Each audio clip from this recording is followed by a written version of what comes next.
Pulso Latino es presentado por Discover it for yourself. Frisian Flag. Esto es Pulso Latino con Alejandra Forero. Les damos la bienvenida a todos nuestros televidentes a una emisión más de Pulso Latino. Gracias por su sintonía. Hoy Aruba amanece con un poco más de tranquilidad después de pasar una semana tensa con una situación difícil, un presupuesto que no se ha firmado, con un primer ministro en huelga de hambre, sin ministro de Finanzas. Ayer el ministro presidente levantó su huelga de hambre después de reunirse con el gobernador, indicando que el próximo lunes se tendrá una respuesta y claridad a toda esta situación. Después de 7 días de estar en huelga de hambre, de estar durmiendo en una carpa delante de la oficina del gobernador, el ministro presidente de Aruba, Mike Eyman, levantó su huelga de hambre después de reunirse en privado con el gobernador de Aruba, el señor Fredis Refuñol. A su salida, el mandatario en su alocución agradeció a todos los que estuvieron sosteniéndolo, tanto a él como a su gabinete durante estos días, por el impasse que se presentó por la abstención de firma de Holanda sobre el presupuesto. Allí el ministro indicó que el gobernador le prometió y le aseguró que el próximo lunes tendría una solución, una respuesta y se le dará claridad al asunto del presupuesto, si este por fin será aprobado o si se destruirá por completo. Tanto el gobernador como su gabinete y sus sostenedores agradecieron por el alto a la huelga de hambre que iba por su 8º día y que estaba poniendo en riesgo la salud del ministro presidente de Aruba.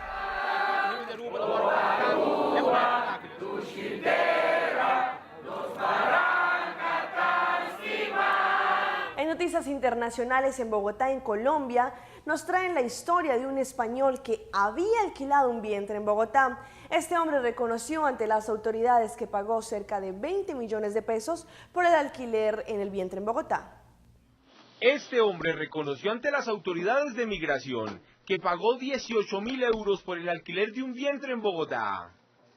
El ciudadano de nacionalidad española, al parecer en compañía de su esposa, le dio la gruesa suma de dinero a una mujer bogotana a través de un médico al cual le pagaron 1.200 euros para que le hicieran realidad el sueño de tener un hijo.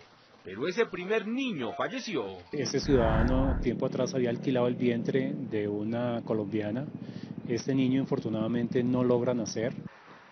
Dice la policía que la mujer, en su afán de conseguir el dinero, quedó nuevamente embarazada, pero no del español, sino de su pareja colombiana.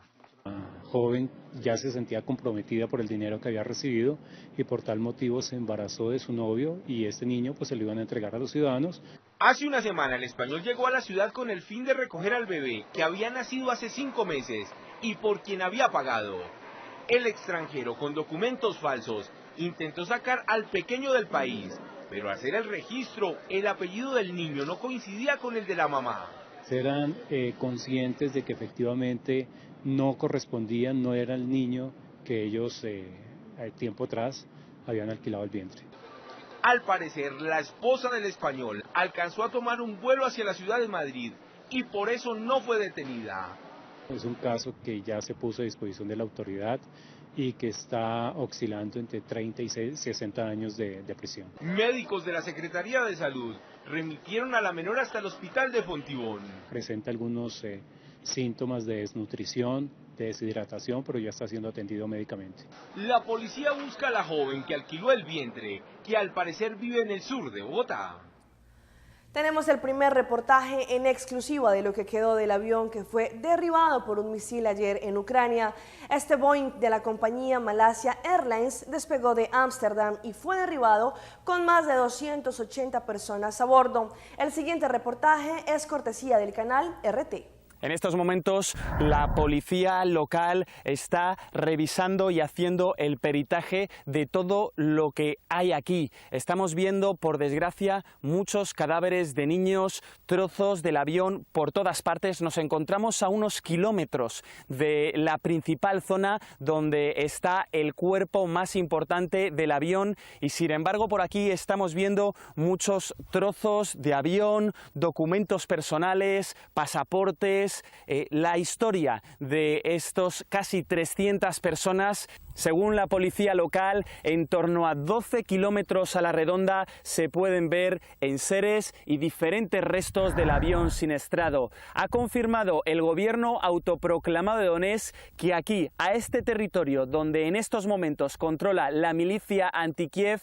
están invitados y pueden llegar miembros de la OSCE, también de la Organización Internacional de Aviación Civil y también los expertos ucranianos para que comience la investigación. Mientras tanto, cuando estamos aquí en el lugar del siniestro, a tan solo unos kilómetros estamos escuchando lanzamientos de cohetes Grad. Recordemos que una de las posibilidades que provocó este accidente fue que se lanzara un misil contra este avión. La administración de la aviación ucraniana ha cerrado completamente el espacio aéreo de esta parte del este del país, en donde todavía se sigue llevando a cabo combates entre el ejército ucraniano y la milicia anti-Kiev.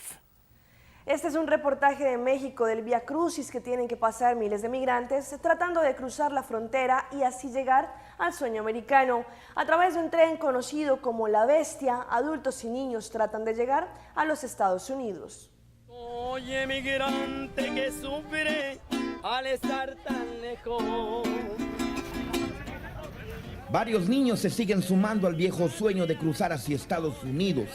Llegan a Arriaga, Chiapas, para subirse al tren acompañados de familiares. Ya crucé la frontera buscando el triunfo. Buscar trabajo, sí. ¿Por qué no hay allá chamba en Guatemala? No hay.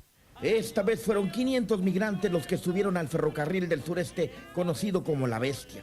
El drama que los empuja a llegar a Estados Unidos hizo estallar a una mujer que llegó de Quintana Roo a Chiapas a visitar a unos familiares y le tocó presenciar la partida del tren. Llegar con bien a donde van y que lleguen todos juntos, así como salieron de su hogar, de su país, así como salieron juntos, que lleguen con bien juntos. En el albergue Hogar de la Misericordia de Arriaga saben de los peligros que pasan los migrantes que logran subirse al ferrocarril. Ahora lo que estamos viendo, muchos jóvenes están saliendo, o niños, ya sea con papá, mamá o familia completa, por la violencia que se vive en los países de Centroamérica. Hay gente que no quiere ser reclutada por la mar, entonces decide mejor arriesgar su vida hacia Estados Unidos. Se calcula que cada año 60,000 migrantes de Guatemala, Honduras y El Salvador toman el tren para llegar a Estados Unidos, aunque muchos son deportados y otros ni siquiera regresan con vida. Ay, Dios mío, cuánto sufro, quién sabe si volveré. Eri Acuña Meneses, Azteca Noticias. Atención, que se conoció sobre la detención de Rocío Oliva, quien fue la novia del astro Diego Armando Maradona, hasta que este mismo la denunció por robo y ordenó su captura internacional. Finalmente liberaron a Rocío Oliva, quien acusó a Diego Armando Maradona de haberle tendido una trampa. La joven acusada de robo podría ser extraditada de Dubái con cargos que tienen penas de 2 a 10 años de prisión. Por su parte, el astro argentino Diego Armando Maradona dijo estar dispuesto a ir hasta las últimas consecuencias con su denuncia. La joven había viajado a Brasil para ver la final y también en plan de reconciliación con el exfutbolista. Cuando todos hablaban de una posible reconciliación, fue detenida al regresar de Brasil y afirma que Diego le tendió una cama. Rocío Oliva está acusada de robar 5 relojes, una computadora, un celular y aros de diamantes, entre otros objetos de valor. No pienso nada, no quiero pensar en él, ya conmigo tiene la cruz.